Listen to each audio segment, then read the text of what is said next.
podcast pengalaman dan motivasi dari seorang guru. Host Dewi Anita Silvina Wahab, bintang tamu Uni Masruroh SPD. Selamat menonton. Assalamualaikum warahmatullahi wabarakatuh. Waalaikumsalam warahmatullahi wabarakatuh. Baik, di sini saya Dewi Anita Silvina Wahab, mahasiswa Magister Pendidikan Guru Madrasah Ibtidaiyah Universitas Islam Negeri Maulana Malik Ibrahim Malang. Di sini akan melaksanakan podcast yang bertema tentang pengalaman dan motivasi dari seseorang guru. Nah, di sini saya mempunyai narasumber yang bernama Ibu Puni Masruroh SPD. Nah, sebelumnya itu saya mempersilahkan Ibu Puni Masruroh SPD untuk memperkenalkan dirinya terlebih dahulu. Waktu dan tempat dipersilahkan. Ya, terima kasih Mbak Vivi sudah mempersilahkan saya. Perkenalkan, nama saya Kuni Masruroh, bisa dipanggil Bu Kuni atau Ustazah Kuni. Saya ngajar di SD Muhammadiyah 24 Surabaya. Sebelumnya saya alumni UIN Malang tahun angkatan 2018. Nah, pengalaman saya di dunia pendidikan alhamdulillah sudah mau menginjak 2-3 tahun ya. Dulu sempat ngajar di Malang 2 tahun sambil mengerjakan skripsi sambil mengajar juga. Itu adalah sesuatu pengalaman yang sangat-sangat mungkin harus membagi waktu juga sih itu. Tapi saya sangat menyenangkan sekali karena bagi saya dunia pendidikan itu adalah sudah ada di jiwa saya, sudah mendarah daging gitu loh. Seperti itu, Mbak. Baik, selanjutnya saya lanjutkan ke beberapa pertanyaan ya, Bu. Iya, silakan. Nah, baik, yang pertama saya izin bertanya, saat ini di sekolah menjadi guru di kelas dan bidang mata pelajaran apa saja, Bu? Oke, karena dulunya itu jurusannya PGMI, jadi otomatisnya itu kan jadi guru kelas ya. Tapi kalau dulu di Malang itu semuanya mata pelajaran diajar, tapi hanya beberapa mata pelajaran aja yang memang nanti diajar oleh guru mapel sendiri. Nah, sekarang saya di kelas 2 bilingual yang memang cenderung ke kelasnya itu apa-apa speaking English ya. Jadi ada beberapa materi yang memang tidak saya yang mengajar, ada gurunya sendiri. Jadi kalau di SD saya yang mengajar ini biasanya yang bahasa Inggris, matematika, vocabulary sama English hour itu biasanya guru bahasa Inggris yang ngajar. Tapi kalau mata pelajaran yang seperti bahasa Indonesia, seni rupa, pendidikan Pancasila itu saya yang mengajar gitu.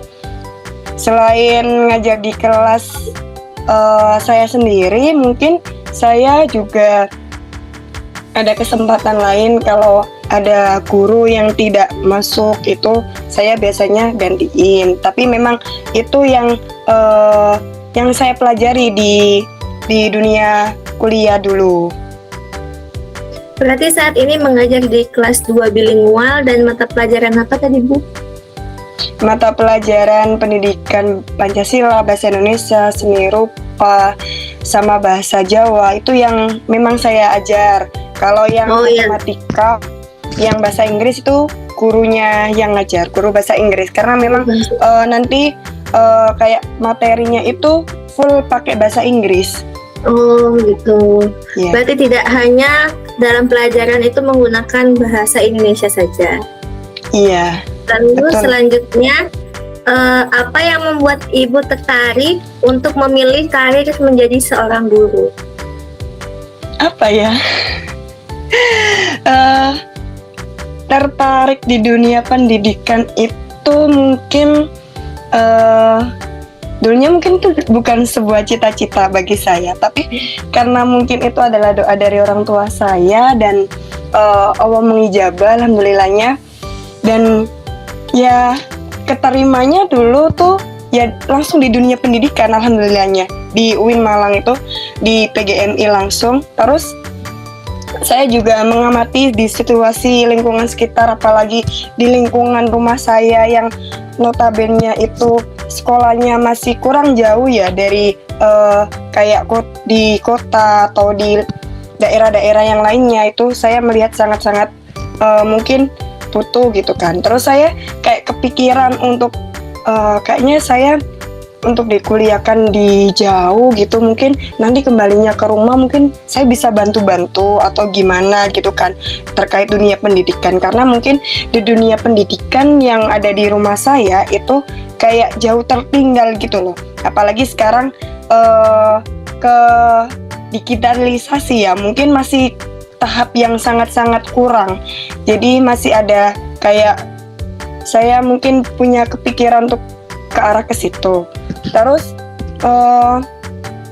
kenapa saya tertarik di dunia pendidikan? Yang pertama itu mungkin karena sudah ada bekal. Yang pertama, passion untuk mengajar itu kan pastinya sudah ada ya. Apalagi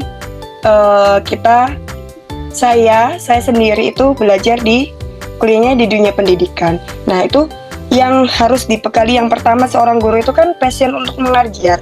Kalau kita mau mengajar aja tanpa adanya suatu komitmen terhadap diri sendiri itu kan kayak nggak mungkin. Berarti kan kita berangkat ke sekolah hanya untuk mengajar, tidak ada komitmen untuk oh ya saya mengajar untuk mengembangkan pemahaman siswa, untuk meningkatkan yang lainnya. Pokoknya semuanya untuk siswa, tidak hanya untuk mengajar, mengasih ilmu terus pulang gitu aja, itu nggak mungkin kalau bagi seorang guru itu. Terus yang selanjutnya itu kita sebagai guru juga harus ada inovasi atau kreativitas untuk di dunia pendidikan sendiri. Mungkin itu ya untuk terkait kenapa saya memilih untuk karirnya menjadi seorang guru, seperti itu. Oke, baik Bu. Bisakah Ibu menceritakan pengalaman atau kejadian tertentu yang menginspirasi Ibu untuk menjadi seorang guru? Apa ya? Saya dulu itu pernah mengikuti organisasi yang ada di kuliah di jurusan saya. Itu saya tuh ditanyain sama kakak tingkat saya tuh, kenapa kamu mau ikut organisasi? Namanya tuh organisasi Rumah Bibit. Jadi di sana itu organisasinya itu memang kita udah dibekali untuk mengajar, tapi mengajarnya tuh memang kita tidak dibayar karena itu adalah kemauan kita, keikhlasan kita untuk memberikan ilmu kepada sekolah-sekolah yang kecil. Jadi kita di Malang itu kita keliling ke sekolah-sekolah yang kecil itu, kita memberi motivasi kepada anak-anak, memberikan pendidikan karakter kepada mereka. Terus kita tidak hanya memberikan ilmu, memberikan pendidikan karakter kepada mereka, tapi kita juga memberikan keterampilan yang untuk bekalnya anak-anak itu. Nah, di situ saya jawab kepada kakak tingkat saya tuh gini, kenapa kok kamu, kan ditanyain, kenapa kok kamu mau ikut organisasi ini? Terus saya gini, karena saya ingin bercita-cita untuk mempunyai atau les-lesan untuk anak-anak yang di jalanan. Karena mereka, misalnya saya melihat di jalanan itu kan anak-anak SD itu kan dia kayak apa ya, pulang dari sekolah dia mainnya itu sangat jauh, sampai kayak naik truk di jalanan. Itu kan seharusnya dia kayak masih butuh pertolongan gitu kan, apalagi di dunia pendidikan sekarang gitu. Itu adalah apa ya, cita-cita saya yang sampai sekarang mungkin masih belum awal ijabah sampai sekarang. Lalu apakah kesibukan Ibu saat ini hanya menjadi seorang guru? Kalau dulu di Malang mungkin kesibukannya selain jadi seorang guru mungkin masih berkeliling untuk apa ya, kayak ngelesin gitu. Kalau nggak gitu ada acara di organisasi yang lain untuk untuk andil dalam ikut suatu acara. Tapi kalau yang sekarang mungkin masih jadi guru aja, tapi ada pekerjaan yang lain yang sekarang saya kerjakan, yaitu mungkin di dunia online, yaitu kayak jualan gitu. Tapi itu bekerja sama dengan teman sih, bukan saya sendiri. Oh, berarti kerja sampingannya sebagai all shop ya? Ya, Lalu apa saja yang sudah diperoleh selama menjadi seorang guru? apa ya, kalau ditanyain seperti ini banyak sih Mbak, yang sudah diperoleh menjadi seorang guru. Kita sebagai seorang guru itu jangan, kalau kata guru saya pernah mendengar suatu kajian yang pernah saya ikuti. Kalau kita mau jadi seorang yang kaya di akhirat, kita harus jadi guru gitu. Karena jadi guru itu kan kita mengasih ilmu, kita memberikan tidak hanya mengasih ilmu, kita memberikan pendidikan karakter kepada mereka, kita mengasih untuk akhlak kepada mereka, bukan mengasih sih, untuk menerapkan gitu loh, seperti itu. Terus bagi saya juga yang saya peroleh itu, kalau saya mengajar itu saya niatkan untuk saya belajar sama anak-anak hari ini.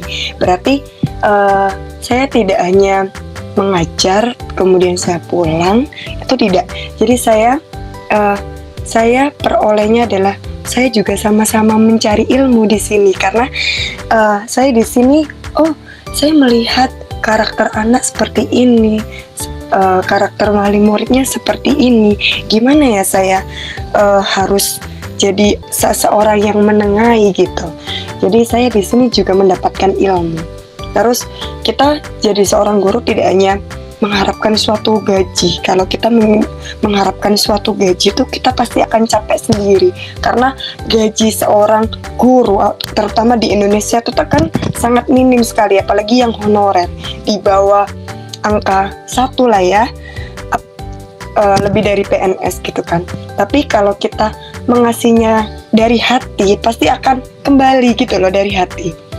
Jadi pasti akan kembalinya itu lebih, tidak kembalinya itu dari hal-hal yang tertentu. Itu sudah saya lewatin sih, itu sudah saya rasakan juga.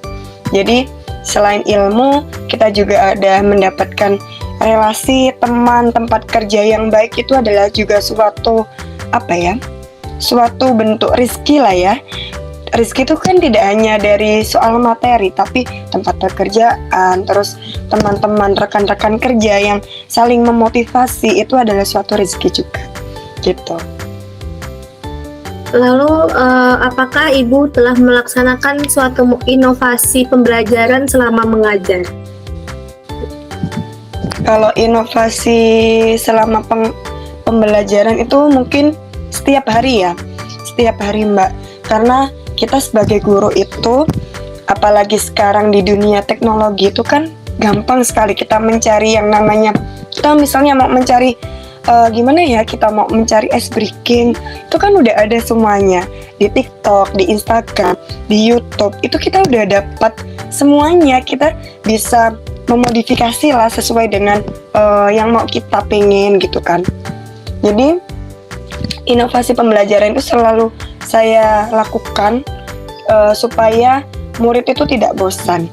Jadi yang dulunya saya dulu MI itu cuma datang ke sekolah, belajar, menulis, gini mengerjakan, itu kan bosan kan. Anak itu, apalagi anak-anak sekarang yang notabene itu dia memegang HP, apalagi kalau kita hanya mengajar kayak metode ceramah aja kan mereka tuh bosan. Jadi kita mengasih inovasi yang lain dalam bentuk, misalnya kalau di matematika kita dalam bentuk game, terus kalau di pendidikan Pancasila kita dalam bentuk kelompok, kita bisa membuat puzzle atau apa gitu kan, kita sebar di lingkungan sekitar. Jadi mereka, kita kasih pertanyaan atau kita kasih clue buat mereka untuk mencari, seperti itu. Jadi tidak hanya teacher center di sini, tapi juga student center gitu. Jadi kita memperlibatkan siswa untuk bekerja sama. Tidak hanya siswa harus mengikuti kemauan guru, tapi kita juga harus paham siswa ini maunya gimana. Nah, seperti itu kalau guru yang selalu menginovasi pembelajaran. Lalu bagaimana cara ibu dalam menjaga motivasi diri ibu dalam mengajar? Oke, kalau motivasi mungkin setiap hari, setiap pagi gitu ya. Setiap pagi itu, ya Allah, bismillah, berdoa. Saya berdoa, ya Allah, lunakanlah hati para siswaku hari ini. Semoga mereka hari ini semangat belajarnya. Hari ini mereka bisa diajak bekerja sama. Itu adalah untuk menjaga motivasi. Kadang mungkin seorang guru itu kan kayak merasakan capek gitu kan. Tapi kita harus menjaga stamina kita, motivasi kita. Hari ini kita ketemu siswa, berarti kita harus ceria, gitu kan. Kita meskipun kita ada masalah yang lain, misalnya ada masalah keluarga, ada masalah sama suaminya, ada masalah dengan kuliahnya, pekerjaannya, kita tidak boleh membawa masalah itu ke dalam saat kita kegiatan pembelajaran. Karena apa? Nanti yang terkena adalah muridnya. Nah, murid-murid sekarang itu kan dia kalau kita marahin itu pasti akan nantinya dampaknya adalah nanti ke belakang. Mereka akan masih ingat gitu kan. Seperti itu. Jadi kita harus menjaga motivasi kita dengan apa? Kita harus ceria selalu di depan mereka. Ya, anggap masalah itu, oh ya udah, masalah itu sudah selesai gitu kan. Berarti sekarang aku datang ke sekolah, aku sebagai guru, aku harus memotivasi diriku, aku harus memotivasi siswaku. Ya, kita dalam keadaan senang, happy. Kalau kita dalam keadaan nggak senang, kita malas, kita hanya setengah-setengah untuk memberikan ilmu yang kita berikan kepada siswa, itu tidak akan sampai. Kalau menurut saya, itu tidak akan sampai. Itu juga akan mempengaruhi murid kita. Kalau kita hanya, oh ya anak-anak ini ya dikerjakan seperti ini, itu kayak anak-anak tuh kayak malas gitu loh. Kalau kita dari awal itu energik, semangat, murid kita juga akan semangat gitu. Jadi kita harus menjaga motivasi kita selalu. Seperti itu. Lalu apa saja yang menjadi suka dan duka ibu yang paling berkesan selama menjadi guru? Suka dukanya. Kalau sukanya itu saya senang kalau setiap misalnya waktunya break time atau ada sela-sela waktunya kegiatan pengajaran sudah selesai, terus kita tinggal evaluasi aja. Itu kan pasti kan anak-anak tuh datang kepada kita, dia bercerita. Itu adalah kesukaan saya. Mereka bercerita dengan keseharian mereka. Kegiatan mereka itu adalah kita menjadi pendengar yang baik bagi bagi mereka. Itu adalah suatu kesenangan saya gitu kan, karena kita menjadi teman mereka gitu loh. Dia bercerita sama kita, bercerita kegiatan di rumah mereka, apa yang mereka sukai, apa yang mereka senangi di dalam kelas tuh mereka bercerita tuh, itu adalah sukanya menjadi seorang guru. Kita harus menjadi teman bagi mereka. Tapi kita juga harus menjaga batasan gitu kan. Kita tidak hanya menjadi teman yang kayak ada siswa yang melampaui batas. Jadi kita harus mengasih tahu batasannya. Kalau ustazah mau jadi teman anak-anak, berarti anak-anak harus tahu batasannya gitu kan. Kita harus mengasih tahu gitu. Seperti itu. Kalau dukanya itu saya sedih kalau apa yang sudah saya ajarkan tapi murid saya masih belum paham gitu, atau nggak gitu. Saya sedih kalau anak saya dia masih belum tercapai gitu. Berarti ada yang harus saya evaluasi nih, harus ada yang saya pelajari lagi nih. Seperti itu, dukanya seperti itu.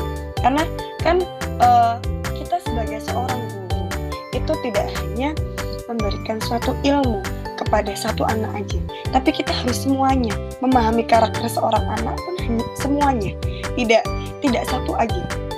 Kita jadi seorang guru pun tidak boleh pilih kasih. Oh, aku aku mau mengajar anak yang pintar ini aja karena dia cepat, itu tidak boleh. Kita pun juga harus mengawasin anak yang belum tercapai, itu kita harus ngawasin perkembangannya mereka sampai hari ini tuh seberapa gitu.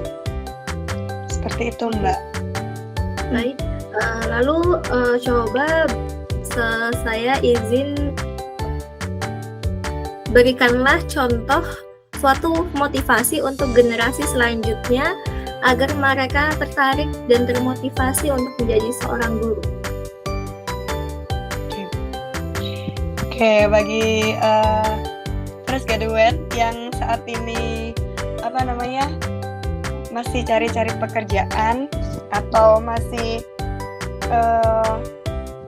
mau memikirkan bagaimana sih nanti di dunia pendidikan, bagi saya jadilah dari guru bagi diri kita sendiri dulu sebelum kalian mau menjadi guru di dunia pendidikan ya. Karena kita itu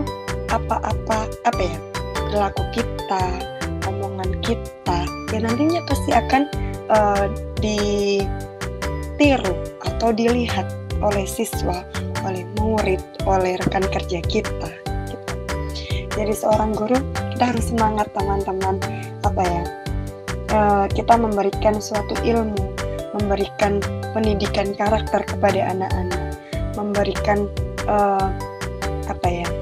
terkait tentang agama kepada anak-anak. Itu adalah dari seorang guru. Jadi kita harus benar-benar belajar, benar-benar harus mempunyai bekal. Nah, sekarang juga pemerintah juga memudahkan bagi fresh graduate yang mau melanjutkan ke profesi guru yang belum kita pelajari di dunia perkuliahan. Pemerintah sudah mewadahi bagi kita. Kita tidak ada alasan lagi untuk tidak mau menjadi guru. Meskipun seorang guru itu dianggap rendah, tapi kita harus mempunyai kemauan, ya. Karena kita udah dimudahkan pemerintah, terus pokoknya dimudahkan juga di teknologi juga kan. Gitu. Kita harus semangat menjadi guru, saling memotivasi. Kita juga bisa memotivasi lewat konten-konten kreator yang nantinya kita juga misalnya aku pengen jadi seorang guru besar.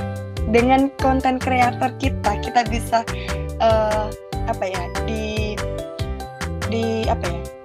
kita bisa dikenal, bisa saling belajar juga sama guru-guru se-Indonesia gitu. Jadi semangat jadi guru, semangat memotivasi orang, semangat memotivasi untuk anak didik kita. Oke, baik.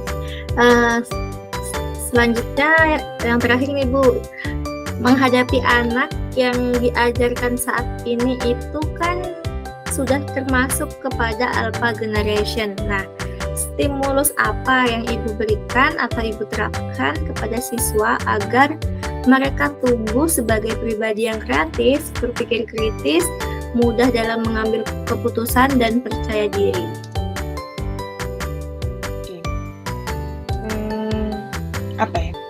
Kalau saya mungkin yang pertama itu adalah kita memberikan kepercayaan kepada semua peserta didik bahwasanya mereka itu bisa, bahwasanya kalian harus pede nih tampil di depan. Misalnya kita tidak boleh yang namanya pilih kasih itu tadi, kita tidak boleh cenderung ke anak yang satu ini aja karena anak ini bisa. Berarti kita tidak memberikan suatu kepercayaan kepada murid kita. Jadi kita harus yang pertama adalah memberikan kepercayaan. Kita juga harus memberikan dorongan kepada siswa untuk mereka tampil percaya diri di depan. Apalagi sekarang adalah profil pelajar Pancasila yang dimana semua itu dikembangkan dari produk, terus dari prosesnya, dari hasilnya, itu kan semuanya dikembangkan. Jadi yang mungkin saya ambil contoh aja dari kegiatan pembelajaran saya, mungkin dari materi bahasa Indonesia. Anak-anak mungkin hari ini Ustazah minta tolong ya untuk anak-anak memberi bercerita gitu kan. Bercerita, mereka menulis nih. Semuanya membuat ya anak-anak teks cerita untuk dari liburan yang kemarin gitu kan. Mereka membuat. Nah, kita mungkin habis ini ya anak-anak kita presentasi satu-satu gitu. Nah, itu adalah suatu kepercayaan, kita bangun dari situ, dari hal yang terkecil. Mereka maju ke depan gitu. Kalau di sekolah saya itu ada yang namanya PTS itu apa ya? Proyek tengah semester. Jadi anak-anak itu membuat ini, Mbak, membuat semua mapel itu ada proyeknya, kayak ada portofolionya. Jadi mereka buat selama 2 minggu. Kemudian dia kita berikan untuk presentasi. Presentasinya itu langsung ke orang tuanya, di depan gurunya dan di depan orang tuanya. Jadi saat pengambilan raport itu mereka presentasi di depan orang tuanya. Oh, ini loh selama 1 semester saya diajarkan oleh ustazah begini. Jadi mereka yang presentasi gitu. Jadi itu adalah suatu, kita bangun kepercayaan mereka dan kemandirian mereka dan juga keterampilan mereka serta tingkat percaya diri mereka. Kita bangun seperti itu. Jadi dari suatu karya mereka tampil ke depan presentasi di depan orang tuanya, orang tua wali murid lah, orang tua anak-anaknya, anak-anak semuanya, dan juga di depan ustaznya. Seperti itu. Kita juga membekali mereka untuk tampil misalnya storytelling saat acara. Kalau di kelas 2 bilingual itu kan ada yang namanya assembly. Jadi mereka storytelling pakai bahasa Inggris. Kita mengajarkan mereka untuk speaking English di depan gitu. Jadi kita ajarkan mereka tingkat kepercayaan dirinya mereka.